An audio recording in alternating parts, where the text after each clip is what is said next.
Өмнөх бичлэгээр зоос болон шоо орхих туршилт хийсэн. Мөн боломжийн тоог мэдэж туршилтын үр дүнг бичсэн. Тэгвэл үр дүнг үзэгдэл гинэ. Жишээ нь зоос орхих туршилтын үр дүн тоо эсвэл сүлд бух боломжтой. Иймд зоос орхих туршилтанд тоогоор бух, сүлдээр бух үзэгдэл илэрч болно.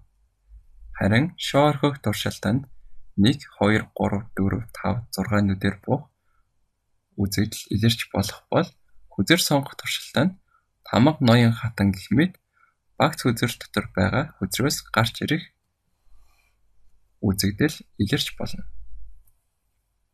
Туршилтаар илрэх нэг удаагийн үр дүнг сэгэл үзэгдэл гинэ. Жишээ нь зоос орхих туршилт тоо болон сүлдээр бух 2 боломжтой. Энд тоогоор бух 1-ийг л үзэгдэл, сүлдээр бух 1-ийг л үзэгдэл нийт 2-ыг л үзэгдэл илэрнэ.